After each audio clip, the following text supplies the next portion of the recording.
Panorama group, जो सोचता है वो करता है। आज वो संकल्प की जीत है, सीमांचल की जनता की जीत है, कोसी की जनता की जीत है। एक ऐसे प्रधानमंत्री जी, एक ऐसे ईमानदार मुख्यमंत्री जी, माननीय नीतीश कुमार जी, आपने हमारे सपनों में साथ दिया। आप हमारे उम्मीद के साथ खड़े हुए। पप्पू यादव विकास में आपके साथ खड़ा होगा। कोसी सीमांचल जो बाढ़ से पीड़ित है, हाई डैम, हम बार बार हाई डैम का मांग उठाते। पूर्णिया या कोसी में एक एम्स का निर्माण आपके द्वारा जरूर घोषित हो। भीख मांगते हैं कि मकान जो मेरी ताकत है, मकान और तिलकुट पर आप जीएसटी खत्म कर दे। प्रधानमंत्री जी का एक सांसद होने के नाते, एक बेटे होने के नाते मैंने राजनीति नहीं देखी। नमस्कार, आप देख रहे हैं न्यूज हाट। मैं हूं आपके साथ रितेश शर्मा। पीएम मोदी सोमवार को पूर्णिया की धरती पर थे। पीएम मोदी ने पूर्णिया एयरपोर्ट के नए भवन और कॉमर्शियल विमान को हरी झंडी दिखाकर रवाना किया है। इसके साथ ही बिहार को 40,000 करोड़ रुपए से अधिक की कई परियोजनाओं की सौगात भी दी है। पीएम मोदी मंच पर सभी नेताओं से गर्मजोशी से मिले, लेकिन जिस अंदाज में पूर्णिया के निर्दलीय सांसद और कांग्रेस समर्थक पप्पू यादव से मिले हैं, वो वीडियो देखने लायक था। पीएम मोदी और पप्पू यादव की मंच पर यह पहली मुलाकात थी। अगले ही मिनट में जब पीएम मोदी को मखाना की माला पहनाने का अनाउंसमेंट हुआ, तो पप्पू यादव एक बार फिर से पीएम मोदी के पीछे आकर खड़े हो गए।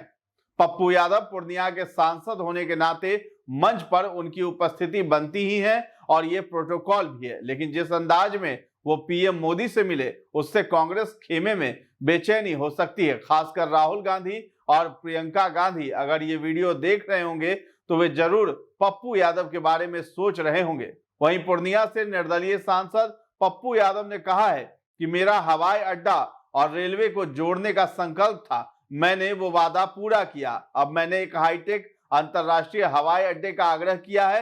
हाईकोर्ट बेंच और पूर्णिया को उप राजधानी बनाने की भी मांग की है।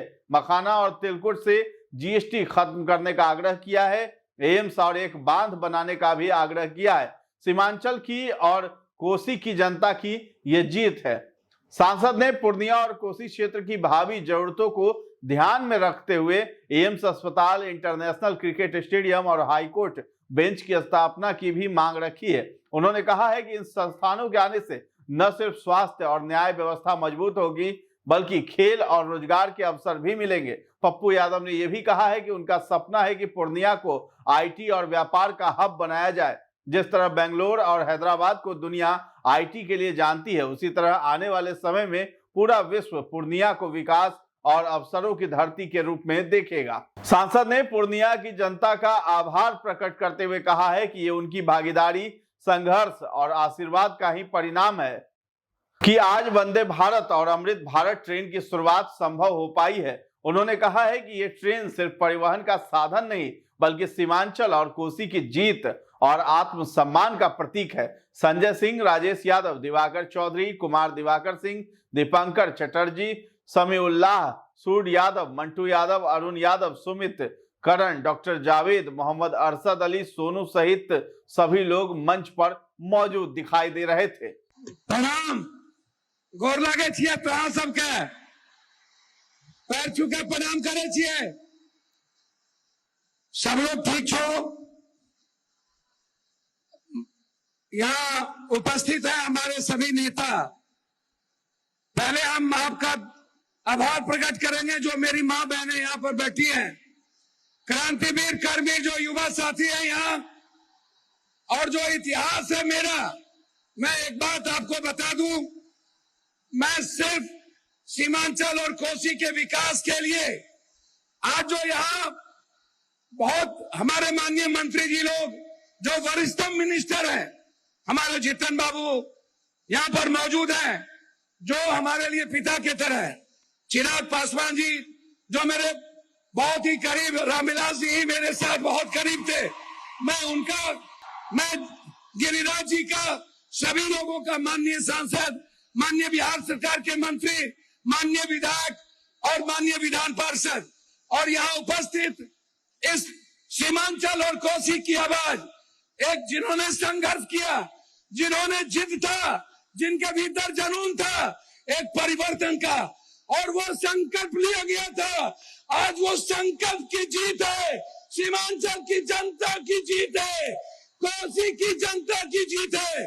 और उसके लिए हम आदरणीय एक ऐसे प्रधानमंत्री जी, एक ऐसे ईमानदार मुख्यमंत्री जी, माननीय नीतीश कुमार जी, माननीय प्रधानमंत्री जी का मैं स्वागत करता हूं।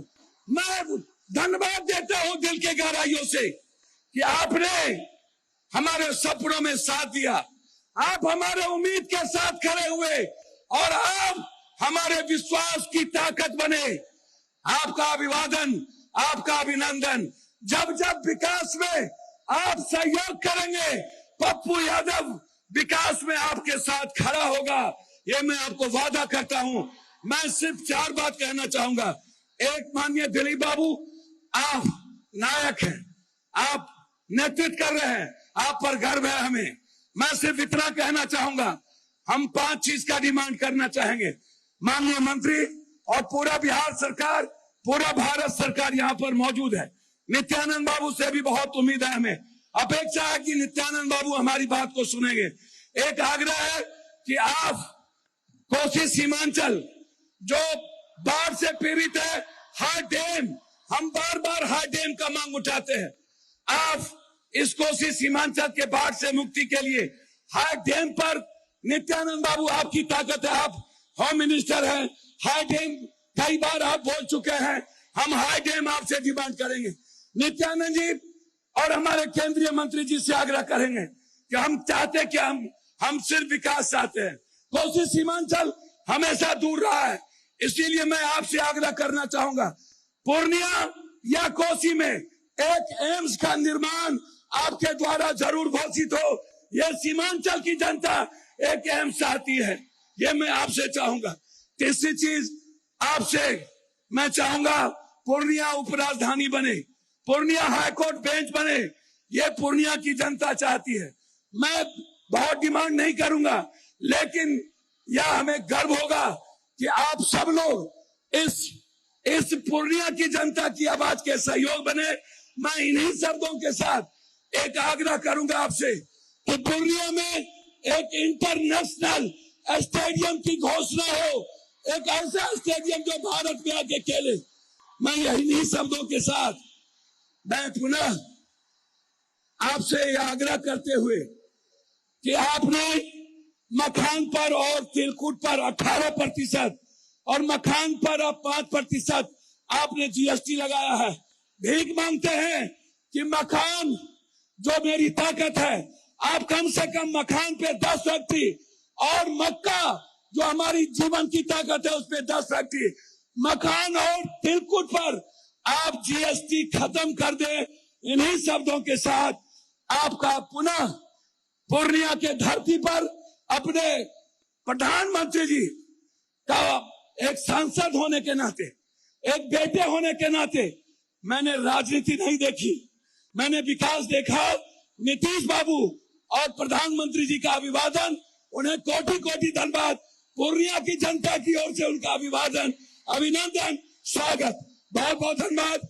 मैं आपको प्रणाम करता हूँ, बहुत बहुत बहुत धन्यवाद पप्पू यादव। पीएम मोदी के साथ मंच पर मुख्यमंत्री नीतीश कुमार समेत कई नेता मौजूद थे।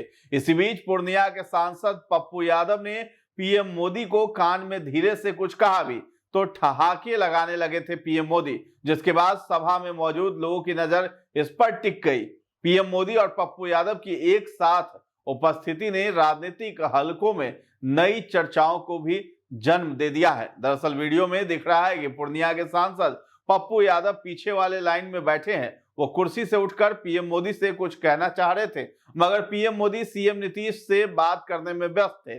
फिर पप्पू यादव अपनी कुर्सी पर बैठ गए। इसके बाद जब नीतीश कुमार से पीएम मोदी की बातचीत खत्म हुई तो वो बैठे बैठे पप्पू यादव की ओर मुखातिब हुए। नजर मिलने के बाद पप्पू यादव पीएम मोदी के नजदीक आ गए। दोनों ने हाथ जोड़कर एक दूसरे का अभिवादन किया। पप्पू यादव के हाथ में सफेद कागज का पुलिंदा था। फिर पप्पू यादव और पीएम मोदी बात करने लगते हैं। मंच पर पीएम मोदी के दाहिने तरफ बिहार के राज्यपाल आरिफ मोहम्मद खान बैठे थे। राज्यपाल के बगल में केंद्रीय मंत्री जीतन राम मांझी विराजमान थे। पीएम मोदी और पप्पू यादव की बातों को सुनकर राज्यपाल मंद मंद मुस्कुराने लगे। हालांकि उन्होंने कुछ बोला नहीं। पप्पू यादव और पीएम मोदी एक दूसरे के और करीब आकर बातें करने लगे। फिर पीएम मोदी ने ऐसा कुछ कहा कि दोनों ने जोर का ठहाका लगाया। पप्पू यादव हंसते हुए अपनी बातें लगातार कहते जा रहे थे। राज्यपाल आरिफ मोहम्मद खान के चेहरे पर भी मुस्कुराहट बढ़ती जा रही थी। फिर पप्पू यादव थोड़ा और करीब आकर पीएम मोदी के कानों में कुछ कहते हैं। ऐसा लगा कि उनकी बातों पर पीएम मोदी ने भी सहमति जता दी हो। फिर सांसद पप्पू यादव अपनी सीट पर बैठने के लिए चले गए। ये पूरा वाकया 35 सेकंड का है, मगर 20 सेकंड में ही पूरा मामला सेट हो गया।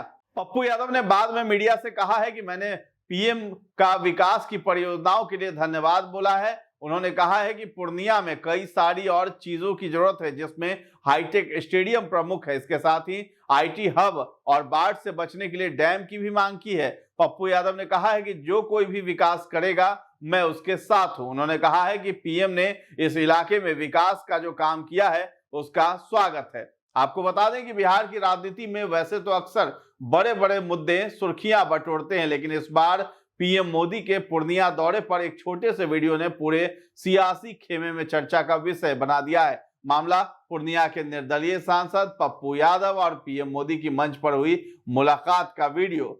यह देखकर लग रहा था कि पप्पू यादव पीएम से मिलने के लिए इतने बेचैन थे कि वो बार बार उनके नजदीक जाने की कोशिश कर रहे थे। गौरतलब है कि राजनीतिक रूप से पप्पू यादव भाजपा के विरोधी माने जाते हैं। बावजूद इसके पूर्णिया के कार्यक्रम में बतौर सांसद उन्होंने हिस्सा लिया। उससे चुनाव के पहले कई तरह के सियासी कयासों को भी जन्म दिया। सत्ता पक्ष और विपक्ष के लोग भी पप्पू यादव के इस कदम को समझ नहीं पा रहे हैं। कयास लगाए जा रहे हैं कि आने वाले बिहार विधानसभा चुनाव से पहले पप्पू यादव कुछ नया कर सकते हैं। तो दरअसल पीएम मोदी और पप्पू यादव की मुलाकात को राहुल गांधी की वोटर अधिकार यात्रा से जोड़कर भी देखा जा रहा है। राहुल गांधी के मंच पर कई बार सांसद पप्पू यादव को जगह नहीं मिली थी। राहुल गांधी की गाड़ी के पीछे चलने वाली बस में भी नहीं बैठाया गया था। कई बार पूर्णिया सांसद को अपमान का सामना करना पड़ा था। पीएम मोदी ने पप्पू यादव को सम्मान दिया तो वो खुशी से फूले नहीं समा रहे हैं। लोकसभा चुनाव 2024 के दौरान पप्पू यादव ने अपनी पार्टी का विलय कांग्रेस में कर दिया था। फिर भी उनको पूर्णिया से कांग्रेस का टिकट नहीं मिला। पूर्णिया में कांग्रेस के सहयोगी आरजेडी ने अपना उम्मीदवार खड़ा किया। तमाम उठापटक के बीच पप्पू यादव ने पूर्णिया से निर्दलीय चुनाव लड़ा और जीत हासिल की। इतना होने के बावजूद वो कांग्रेस के वफादार अब तक बने हुए हैं। ऐसे में पप्पू यादव का पीएम मोदी से मिलना कई संभावनाओं को जन्म देता है। तो फिलहाल इस खबर में इतना ही। न्यूज हाट के साथ बने रहें और अभी तक हमारे चैनल को आपने सब्सक्राइब नहीं किया है तो जरूर कर लें। धन्यवाद।